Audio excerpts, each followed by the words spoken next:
오늘 우리가 읽은 이 본문 말씀을 가지고 끝을 아는 청지기의 지혜, 끝을 아는 청지기의 지혜라는 제목으로 비유 시리즈 세 번째 불의한 청지기 비유로 여러분과 함께 말씀의 은혜를 나누도록 하겠습니다. 청지기라는 말이 있습니다. 많이 들어보셨죠? 근데 이 청지기라는 것은 관리자를 의미합니다. 어느 집에 관리자인 청지기가 있었습니다. 이 청지기는 그 집의 모든 경제적인 것을 담당했던 것 같아요. 그런데 이 청지기가 소문이 안 좋게 났습니다. 오늘 2절에 보니까 이렇게 말을 해요. 소문이 안 좋은 그 청지기를 불러다가 이르되 내가 내게 대하여 들은 이 말이 어찌 됨이냐? 네가 보던 일을 셈하라. 청지기 직무를 계속하지 못하리라 하니. 무슨 말입니까? 청지기가 소문이 형편없는 겁니다. 그러니까 사장이 얘기하는 거예요. 이번 달까지만 일하고 다른 데 알아봐라 라고 해고 통보를 한 상황입니다. 이 청지기 입장에서 이제는 일자리를 잃게 된 겁니다. 일자리를 잃어버리게 되면 당장 먹고 살 게 걱정이 되죠. 여러분, 대부분의 서민들이 한 달 벌어서 한 달 살지 않습니까? 그러니까 이 사람이 일자리를 잃어버렸다라는 건 당장 먹고 살 게 걱정이 되었다라는 이야기입니다. 일자리를 잃고 이제 어떻게 할까 생각하다가 땅을 파서 노동하는 것, 소위 막노동 힘들어서 못하겠고, 그렇다고 구걸해서 먹자니 창피해서 못하겠다고 오늘 본문에 나옵니다.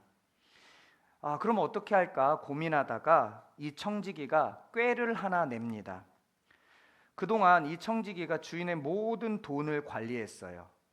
그러니까 주인에게 빚을 진 사람들도 알 것 아닙니까? 그래서 이 주인에게 빚을 진 사람을 이 청지기가 부릅니다. 그리고 뭐 하는 거냐면 주인에게 빚진 사람을 청지기 마음대로 빚을 깎아줘요. 6절에 보니까 기름 100마를 빚졌으면 50말로 서류를 바꿔서 적으라고 합니다. 자기 마음대로 50말을 탕감해 준 거예요. 또 7절에 보니까 밀 100섬이면 80이라고 적으라고 얘기합니다. 자기 마음대로 탕감해 줍니다. 청지기 마음대로 주인에게 빚진 사람들의 빚을 탕감해 주고 있는 겁니다. 여러분, 그런데 이 청지기가 왜 이런 일을 하고 있을까요? 이제 자신은 곧 해고당할 몸입니다. 곧 끝입니다. 해고당한 이후에 자신이 해고 전에 빚을 탕감시켜주면 빚 탕감받는 사람이 그래도 자기에게 은혜를 줄까? 그들 덕 좀 보고 살려고 그렇게 했다고 오늘 성경에 나와 있습니다. 여러분, 100만 원 빌렸는데 50만 원만 받아야 할 상황이라면 주인 입장에선 너무 황당한 거 아닙니까? 상식적으로 이 청지기는 연말까지 기다렸다 내쫓아야 할 게 아니라 지금 당장 잘라야 하는 상황입니다. 이게 자본주의 세계관에서 바람직한 행동이라고 할 수 있겠죠. 그런데 주인이 뭐라고 그러냐면 이 사람을 책망하는 것이 아니라 오히려 뭐예요? 칭찬합니다. 여러분, 기독교 세계관이라는 것, 복음 안에서 살아간다라는 것, 그리스도 안에서 살아간다는 건 세상의 가치를 버리지 않고 살아갈 수가 없습니다. 그리스도인으로 살아간다는 건 세상의 가치에 적당하게 살아가잖아요. 어떻게 이 주인의 마음을 이해할 수 있겠어요? 오늘 8절을 한번 같이 읽어보도록 하겠습니다. 우리 8절 다 같이 읽겠습니다. 시작. 주인이 이 옳지 않은 청지기가 이를 지혜 있게 하였으므로 칭찬하였으니 이 세대의 아들들이 자기 시대에 있어서는 빛의 아들들보다 더 지혜로움이니라. 아멘. 여러분, 슈퍼에서 외상 달고 사람들이 물건 사가는데 직원이 외상 단 사람 외상값을 다 탕감해 준 겁니다. 그런데 주인이 와가지고 왜 탕감해 줬냐 이렇게 화내야 되잖아요. 그런데 지금 뭐 하는 거냐면 잘했다고 칭찬합니다. 우리 상식으로는 정말 이해가 안 되는 일이죠. 이해가 안 되는데 오늘 성경은 주인이 왜 이렇게 말도 안 되는 상황에서 관리자인 청지기를 칭찬했을까요? 오늘 청지기가 사람들의 빚을 탕감해 준 이유를 4절에 이렇게 말하고 있어요. 4절을 같이 한번 읽어보겠습니다. 시작. 내가 할 일을 알았도다. 이렇게 하면 직분을 빼앗긴 후에 사람들이 나를 집으로 영접하리라 하고. 아멘. 청지기가 이제 그 일에서 쫓겨나면 먹고 살 길이 없습니다. 그때 자신이 주인 몰래 빚을 탕감해 주면 탕감받은 사람이 자기를 도와줄 거라고 생각을 한 거죠. 이게 청지기의 꾀입니다. 주인은 이 꾀를 칭찬하고 있는 거예요. 청지기는 이제 일을 그만둘 시간이 얼마 남지 않았다는 것, 이것은요, 우리가 생을 마감하고 하나님 앞에 우리 인생의 결산을 할 때가 온다는 걸 이야기하는 겁니다. 청지기가 끝을 생각하니, 결산할 걸 생각하니 행동이 달라지죠. 다시 말해서 인생의 생을 마감하고 죽음 너머의 세상을 생각하니까 삶이 바뀌더라는 겁니다. 근데 여러분, 이 생각을, 이런 주인에게 빚을 진 사람의 그 빚을 탕감해 줄 생각을 언제부터 하나요? 청지기가 자신의 청지기직 끝을 선고받은 다음부터. 사람들이 직장을 그만두면 그 후의 삶을 걱정하죠. 끝은 다음을 생각하게 합니다. 끝남과 동시에 다음을 생각하는 이유가 뭘까요? 끝은 끝이 아니라 새로운 시작이기 때문입니다. 청지기가 끝을 생각하니까 끝 너머의 삶을 생각한 겁니다. 상갓집에 가면 사람들이 위로의 말을 한다 합시고 무슨 말을 합니까? 고인이 좋은 곳을 갔을 거야. 이게 예수님 믿든 안 믿든 그렇게 얘기를 합니다. 근데 왜 그렇게 얘기를 해요? 그 현장은 끝이 있는 현장입니다. 죽음이라는 인간의 육신의 끝이 있는 현장이에요. 그 끝 앞에서 사람들이 죽음 너머의 삶을 생각하는 거예요. 청지기가 집에서 쫓겨난 이유는 그동안 끝을 생각하지 않고 살았기 때문이에요. 그러나 끝을 생각하고 행동하니까 주인이 뭐예요? 칭찬합니다. 우리는 모두 청지기입니다. 아멘이시죠? 네. 아멘을 조용히 속삭이는 분이 계셨어요. 여러분, 아멘은 당당하게 하십시오. 할렐루야. 아멘. 우리는 끝을 생각하고 청지기인데, 그렇다면 우리는 끝을 생각하고 끝을 바라보며 행동하며 살아가고 있습니까? 여러분, 우리는 사실 끝과 죽음과 늘 밀접하게 연결이 되어 있습니다. 오늘 하루를 살았다는 건 오늘 하루 죽은 겁니다. 그렇기 때문에 사실 우리는 끝과 늘 함께 있는 존재들입니다. 그런데 이상하게 사람들은 끝을 생각하지 않고 살아갑니다. 영원히 살 것처럼 생각합니다. 오늘 8절 하반절에 보면 이렇게 말합니다. 이 세대의 아들들이 자기 시대에 있어서는 빛의 아들보다 더 지혜로움이다. 이 말은요, 세상 사람들도 다음 갈 곳을 준비한다는 거예요. 그게 있는지 없는지는 몰라요. 극락갈 생각하고 뭐 이런 거 있잖아요. 근데 그게 있는지 없는지 몰라요. 근데 우리는 없다고 믿죠. 왜냐하면 믿지 않는 자들이 갈 곳은 오직 지옥뿐이잖아요. 세상 사람과 빛의 아들들을 서로 비교하고 있습니다. 빛의 아들들은 우리입니다. 빛의 아들들은 하나님을 주인으로 믿는 사람들입니다. 그렇다면 세상 사람, 이 세대의 사람, 8절에서 얘기하는 이 세대의 사람들은 누구냐면 다른 것을 주인 삼는 사람이에요. 무엇을 주인 삼는 사람이 세상 사람일까요? 9절을 다 같이 함께 읽어보겠습니다. 9절 시작. 내가 너희에게 말하노니 불의의 재물로 친구를 사기라. 그리하면 그 재물이 없어질 때에 그들이 너희를 영주할 초소로 영접하리라. 아멘. 여기에서 불의한 재물이라는 말이 납니다. 여러분, 재물, 돈은 불의할까요? 의로울까요? 돈은 좋은 걸까요? 안 좋은 걸까요? 안 좋다고 생각하시는 분. 저는 좋아서 손들. 여러분, 돈 좋다고 생각하시는 분. 여러분, 성경은 그럼 뭐라고 얘기하고 있을까요?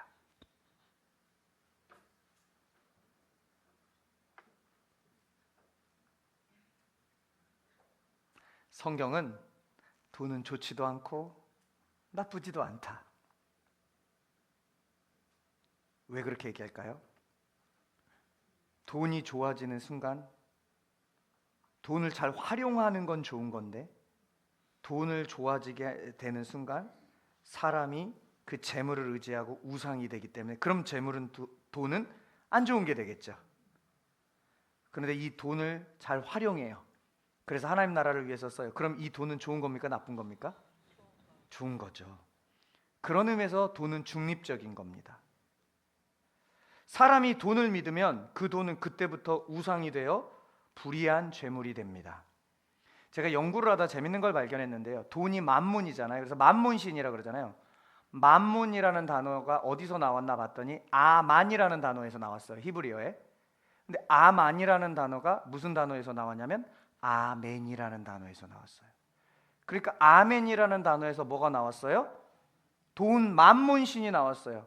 여러분, 하나님 앞에 아멘 해야 되는데 돈한테 아멘 하는 사람이 있어요. 이게 불의한 재물, 우상이라는 거예요. 여러분, 여쭙고 싶어요. 우리는 하나님이 주인이십니까? 돈이 주인입니까? 여러분, 뭐가 주인인지를 보려면요, 뭐가 없어지는 게 두려운지를 보면 됩니다. 하나님이 없어지는 게 두려우면 하나님이 주인입니다. 돈이 없는 게 두려우면 돈이 주인입니다. 돈에 대한 태도가 하나님이 주인인지에 대해서 명확하게 드러내는 거예요. 성경은 하나님께 나올 때 예물을 가지고 나오라고 합니다. 저는 헌금 설교를 거의 하지 않습니다. 왜냐하면 저의 철학은 그렇습니다. 은혜 받으면 하나님께서 역사하시겠지. 하나님이 돈 없어 일 못하시나? 그러면서 제 스스로 얘기해요. 내가 돈이 없지 가오가 없나?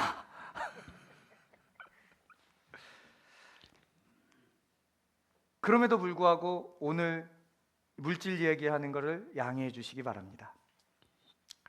여러분, 헌금은 왜 하는 줄 아십니까? 돈을 주인 삼지 않겠다는 고백으로 드리는 겁니다. 하나님 앞에 아멘 하겠다고 고백하는 겁니다. 그래서 제가 헌금 기도할 때 늘 하는 기도의 문구가 있습니다. 돈 믿고 살지 않고 하나님 믿고 산다는 고백으로 드립니다.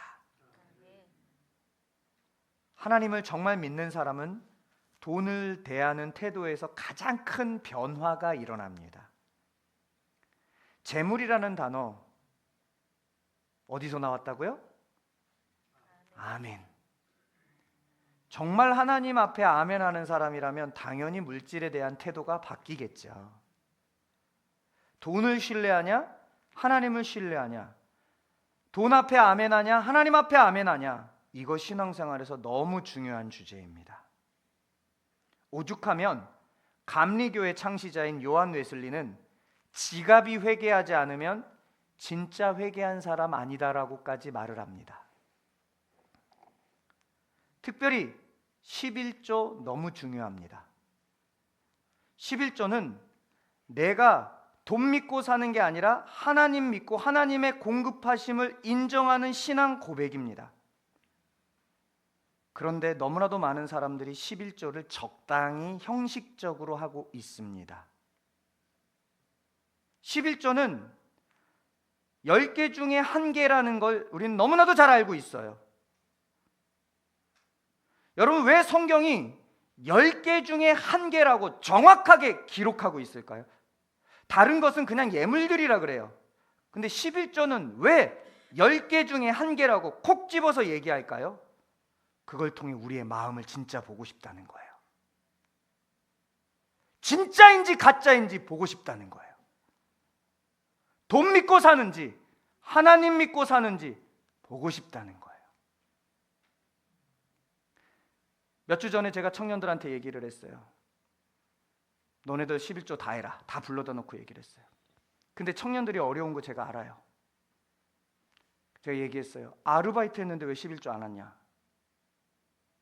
11조 똑바로 해라. 너네들 정말 재정이 어려우면 구제는 사실 교회 안에서부터 하게 되어 있어요. 그러면 그 11조 재정을 드리면 너네들 믿음 고백한 거 아니냐? 그럼 내가 장로님과 교회 재정부에 얘기해가지고 그 재정을 구제연금으로 다시 너네들한테 흘려보내겠다. 그러면 너네는 신앙 고백을 하는 거고 교회는 구제를 하는 거다. 여러분, 제가 교회 재정이 없어서 이런 얘기한 겁니까? 그 사람의 신앙을 세우기 위해서 이런 얘기를 한 겁니까? 매주 저에게 재정 보고가 올라옵니다. 우리 교회 재정 여러분 아는 것처럼 매년 부흥하고 있습니다. 너무 감사하죠? 그런데 재정 보고를 보면 안타까운 모습이 있습니다. 물질에 있어서 형식적으로 반응하는 분들이 정말 많으세요. 여기 앉아 계세요. 저는 8년간 그걸 보고 있습니다. 하나님은 그거보다 더 긴 세월을 보고 계세요. 진짠지 가짠지 보고 계신 겁니다. 형식으로 하나님 앞에 서 있으면 내 모습이라도 돌아봐야 되는데 대화를 하다 보면 나 믿음 좋아요가 나와요. 여러분, 목사로 사실 기가 찹니다. 기가 차요.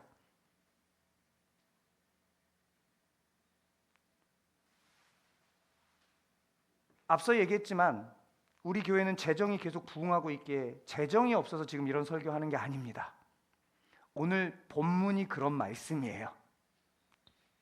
하나님 앞에 돈 믿고 살 것인지 하나님 믿고 살 건지 결정하는 게 너무 중요합니다. 왜냐? 성경은 다른 우상은 다 섬기지 말라고 그러는데 돈만큼은 오늘 본문에 뭐라 그런 줄 아세요? 하나님과 돈을 겸하여 섬긴대요.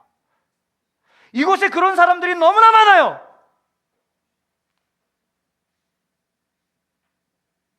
여러분, 형식적인 것 하나님이 가장 싫어합니다. 그래서 제가 언젠가도 얘기했죠. 하지 마세요.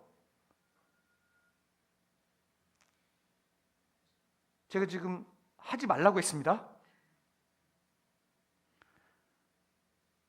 여러분, 저는 교회를 경영하는 게 아니라 목회를 하는 거잖아요. 한 영혼 한 영혼이 하나님 앞에 바르게 서는 목자의 역할을 해야 되잖아요. 솔직히 제가 이런 얘기를 하면 눈치가 보여요. 이런 설교를 하면 항상 뒷말이 들리기 때문에 그렇습니다. 목사님 헌금하라는 설교하네. 하지 마세요. 딴 말 하지 마시라고 제가 얘기하는 겁니다. 하나님 그렇게 해도 안 받으세요. 제가 늘 얘기하잖아요. 그렇게 헌금하면 교회 유지에는 도움이 돼요. 그런데 신앙은 아무런 도움이 안 돼요. 근데 왜 형식으로 할까요, 사람들이? 옆에 사람이 하니까. 그럼 여러분, 누구를 위해서 헌금하는 거예요? 신앙 고백이에요? 내 체면이에요? 나를 위해서 헌금한 돈을 하나님이 왜 받냐고요? 이게 불의한 청직이었던 거예요.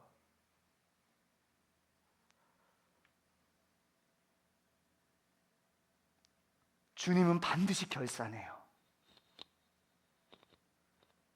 오늘 본문에 나온 청지기는 빚진 사람의 돈을 탕감해 줍니다. 탕감한 돈 원래 누구 돈이에요? 주인 돈.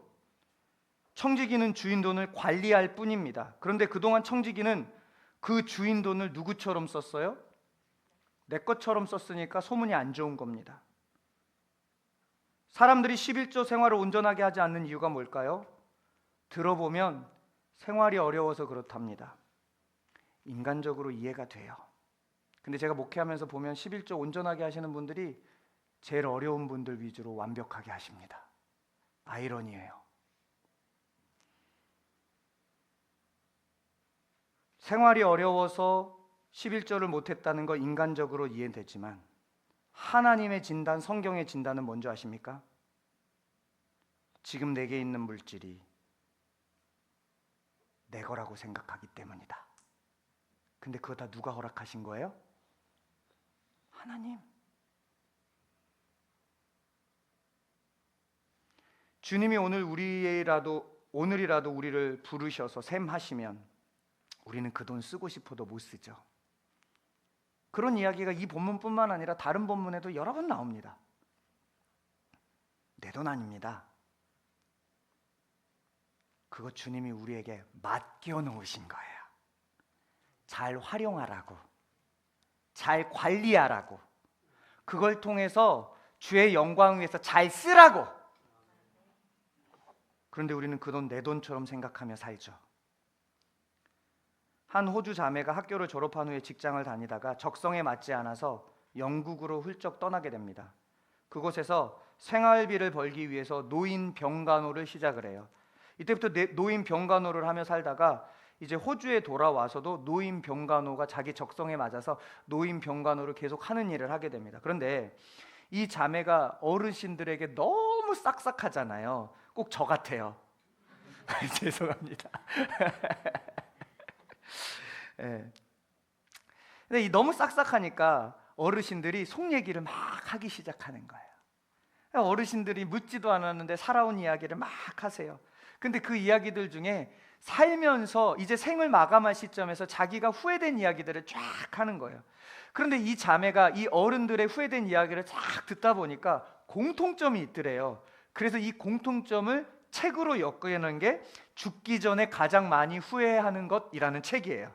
그 책에 보면 죽기 전에 가장 많이 후회하는 5개의 내용을 정리해놔요. 첫 번째, 자신에게 정직하지 못하고 주위 사람들에게 보여주기식의 삶을 살았던 것을 후회한답니다.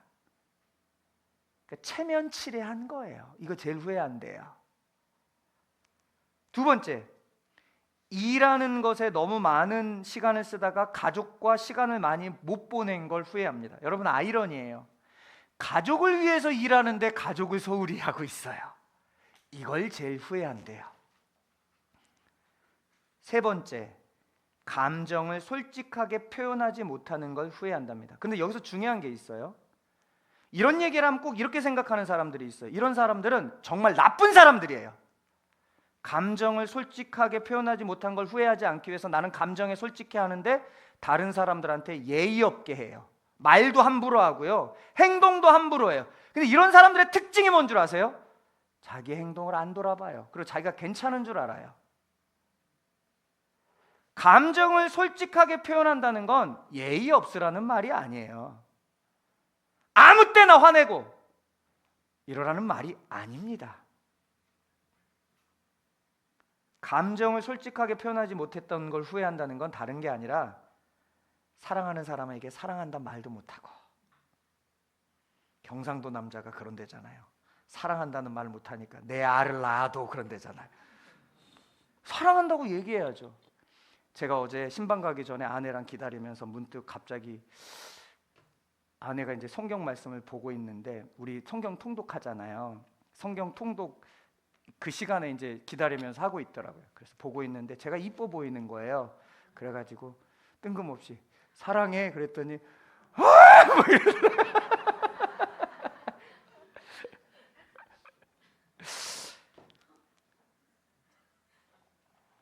그걸 후회한다는 거예요. 사랑한다는 말 못하고 미안하다는 말 못하는 거.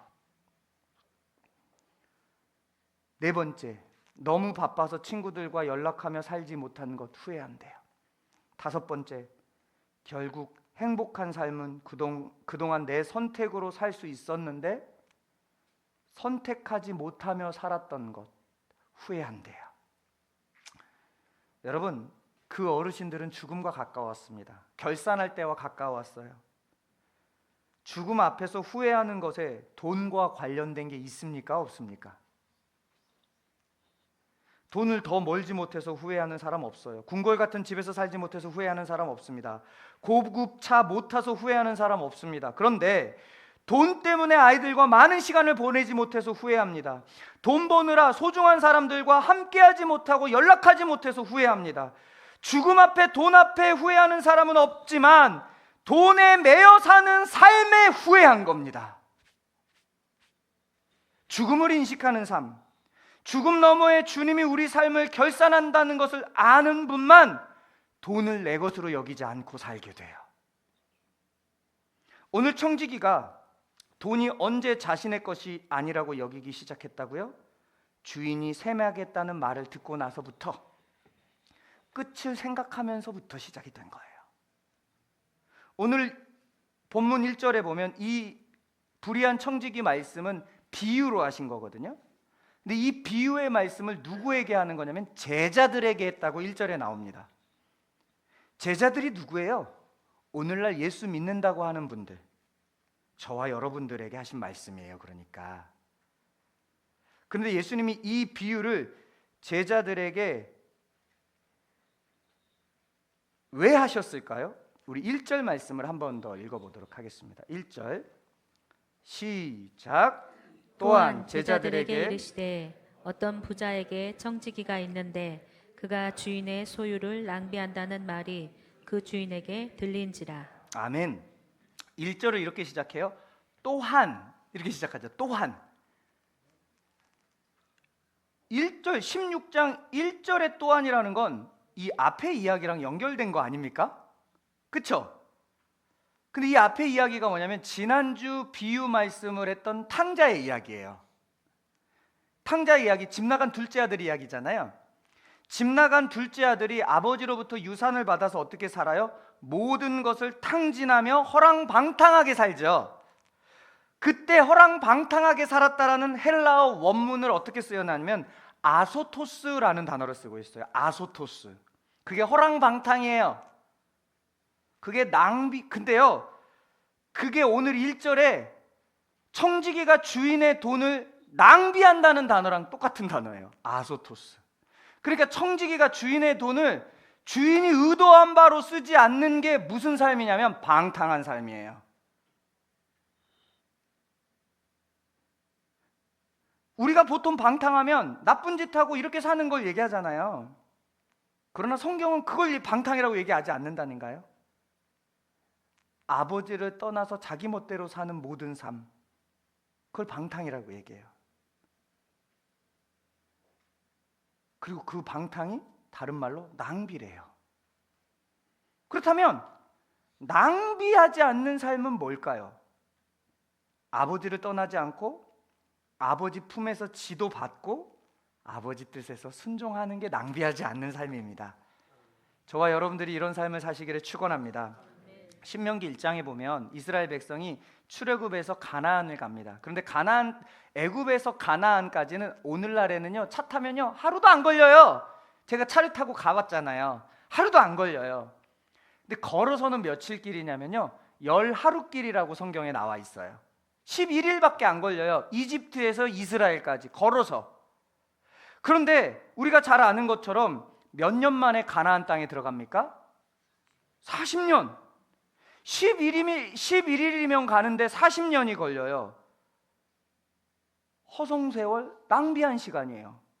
왜 이런 낭비하는 인생, 허송세월 보냈을까요?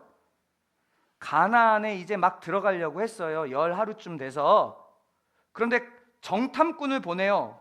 가데스바네아라는 지역에서 정탐꾼을 보내는데 이 이스라엘 백성이 하나님을 믿지 않고 불순종하는 거예요. 그래서 하나님께서 이들을 뺑뺑 돌려서 그냥 낭비시켜버린 거예요. 얼마나 불쌍한 인생입니까? 여러분, 이스라엘 백성들은요 출애굽한 이후에 문제가 있을 때마다 하나님 앞에 나와요. 그런데 문제를 해결하면 언제 그랬냐는 듯 불순종합니다. 어쩌면 이게 우리의 모습일 수도 있어요. 문제만 있으면 하나님 앞에 나와서 도와달라 그래요. 그런데 문제가 딱 해결돼요. 그러면 그때부터 자기 뜻대로 살아갑니다. 이게 출애굽한 이스라엘 백성들의 모습이었어요. 하나님 중심으로 살지 않는 겁니다. 필요할 때, 문제만 있을 때 하나님을 찾는 겁니다.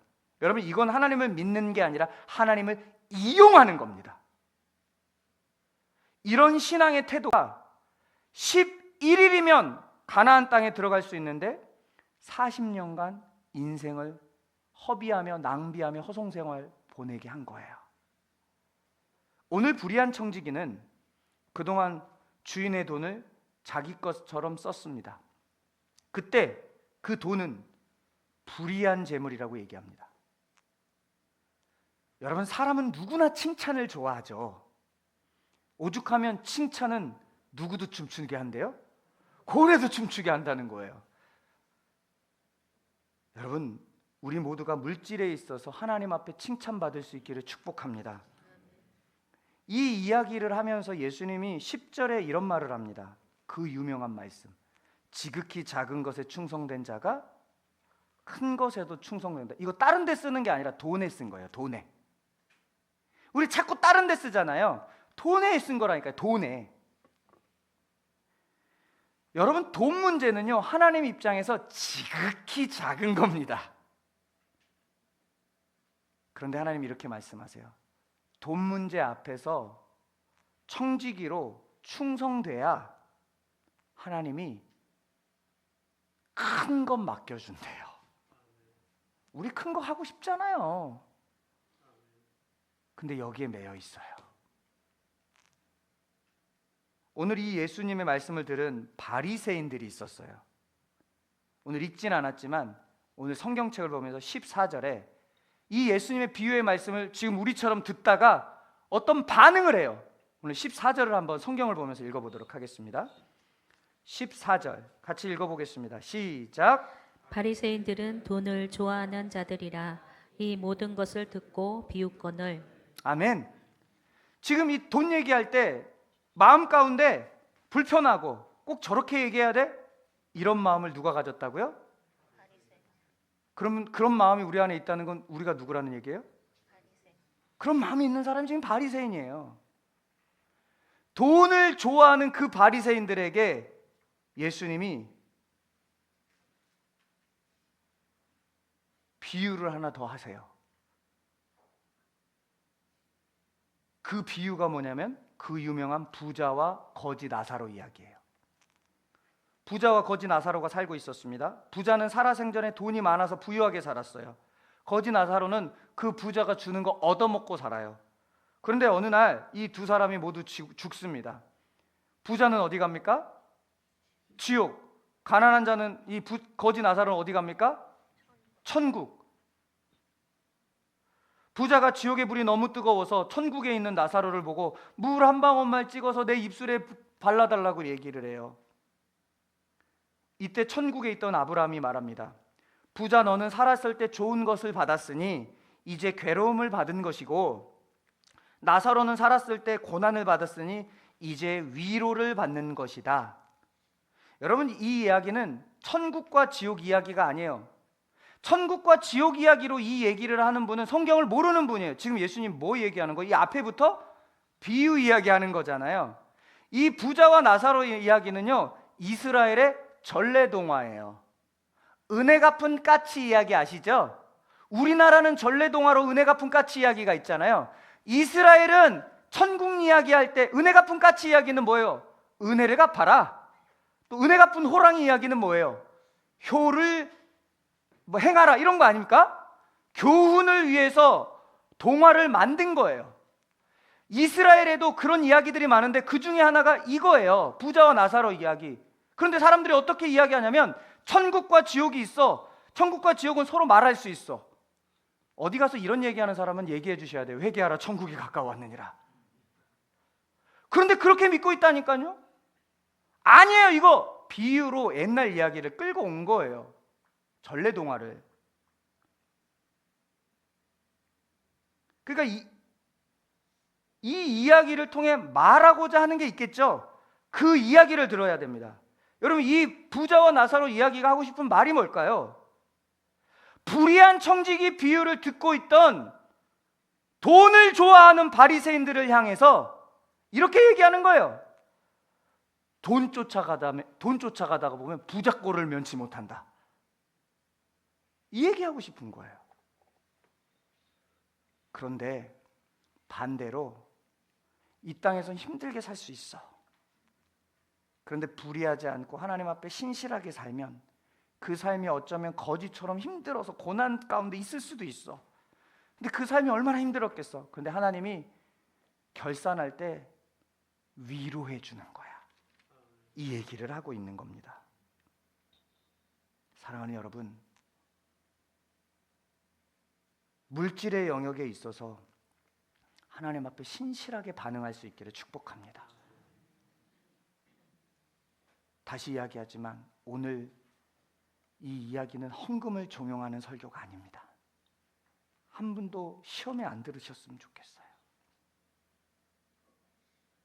저는 우리가 하나님 앞에서 작은 것에 충성했을 때 큰 것을 감당하는 하나님의 사람들, 하나님의 교회가 되었으면 좋겠어요. 그런 위대한 꿈을 가지고 작은 것에 충성할 수 있는 저와 여러분 되기를 축원합니다. 기도하겠습니다.